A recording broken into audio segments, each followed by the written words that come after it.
Hoy vamos a aprender a cómo usar este micrófono y así poder automatizar algunos circuitos. Veamos cómo se hace. Este experimento electrónico está siendo patrocinado por UTSource, una gran distribuidora de componentes electrónicos. Puedes dirigirte a su dirección utsource.net y vas a encontrar una gran variedad de productos en buena calidad y a unos precios que me parecen accesibles de presupuestar. Componentes, tarjetas, módulos, casi todo lo que puedas necesitar. Y además tiene una buena sección de calculadoras eléctricas que te será de mucha utilidad a la hora de experimentar tus circuitos. Visítalos, utsource.net. Sin duda, debes conocer este componente. Es un micrófono que puede percibir y detectar el sonido. Lo que no debes saber es cómo funciona y de qué está hecho exactamente. Estos tienen dos pines. Es el más comercial y el más barato que podrás conseguir en las tiendas electrónicas. Normalmente se lo representa con este símbolo. ¿Y cómo es que funciona? Este micrófono trabaja como un condensador. Bueno, realmente es un condensador o capacitor, y un condensador almacena corriente eléctrica, pero para eso debemos polarizarlo con la corriente, ¿cierto? Positivo y negativo, y así acumula corriente eléctrica por un tiempo. Y así funciona este micrófono también, llevando ese condensador adentro.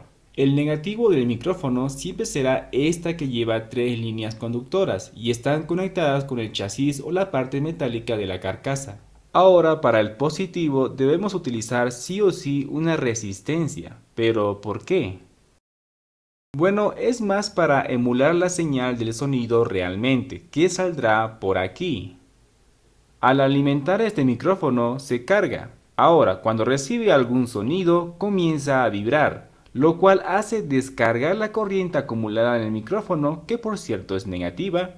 Y como tenemos aquí corriente positiva amortiguada con una resistencia para que no haga cortocircuito con la corriente del micrófono, para eso era esa resistencia, entonces la señal resultante saldría alternada, una señal variable mostrando valores positivos y negativos.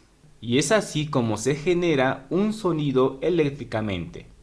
Ahora si vemos en su interior del micrófono detalladamente encontraremos estos materiales. Esto sería el condensador del micrófono, una lámina de aluminio y este material de color rojo que se llama Electrek. Con esto se carga eléctricamente. Debajo o dentro de él se encuentra un componente de color negro y está justamente conectado al aluminio del condensador donde precisamente se descarga. Eso es un FET, un pequeño amplificador de potencia. Está justamente conectado con el capacitor receptivo. Este FET funciona más como un buffer, amplificando la señal descargada del micrófono.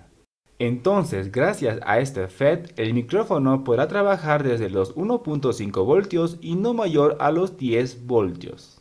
Pero ese voltaje llega a mezclarse con la señal alternada y puede arruinar el sonido. Así que obligatoriamente debemos usar un capacitor electrolítico para quitar ese voltaje resultante en corriente continua y que deje solo pasar la corriente alterna, que es la señal de audio que nos interesa. Experimentándolo en el protoboard usamos una resistencia de 22 kiloohmios y el capacitor será de unos 100 microfaradios para una carga máxima de 16 voltios.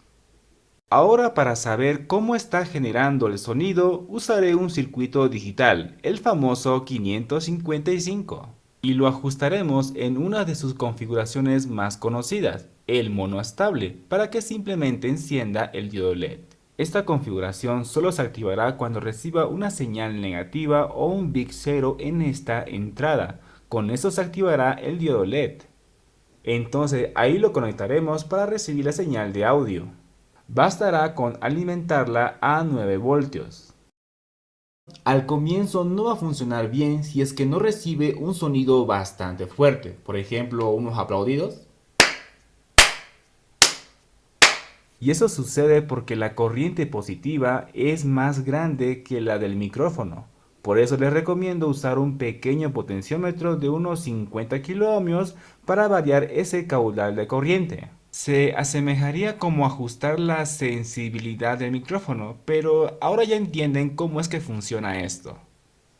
1, 2, 3, probando micrófono. Y ahora sí se puede ver la intermitencia del LED con el sonido. Si pones atención, El circuito lógico solo está tomando la señal negativa del audio alternado y que le servirá. para activar ese diodo LED. Y como es una salida digital, tiene dos bits 1 y 0, puedo colocarle otro LED para que reciba el bit inverso de esa salida. Y ahora sí, el circuito está funcionando al ritmo de la señal de audio que capta el micrófono. No es tan preciso, pero es un buen ejemplo para entender cómo funciona este micrófono. Voy a cambiar este condensador. Y ahora sí, el cambio de estado de los LEDs será mucho más rápido que la anterior. Basándose en su fórmula, podemos calcular el tiempo que tardaría en cambiar cada estado lógico. Hasta podrías colocar varios diodos LEDs del mismo color en esa misma salida y poder apreciarlo más el funcionamiento. 1, 2, 3 probando micrófono, 4, 5 y 6 probando diodos LEDs en paralelo. Y bueno, me pareció muy dinámico enseñarles cómo es y cómo funciona este componente electroacústico. Aunque claro, ya todos lo conocen como un sensor de sonido. Pero me pareció muy interesante compartirlo con ustedes, querida comunidad de electrónicos. Espero que les haya gustado este experimento. Te lo he explicado Androbot y con gusto nos veremos envuelto en otro próximo experimento. Chao, chao.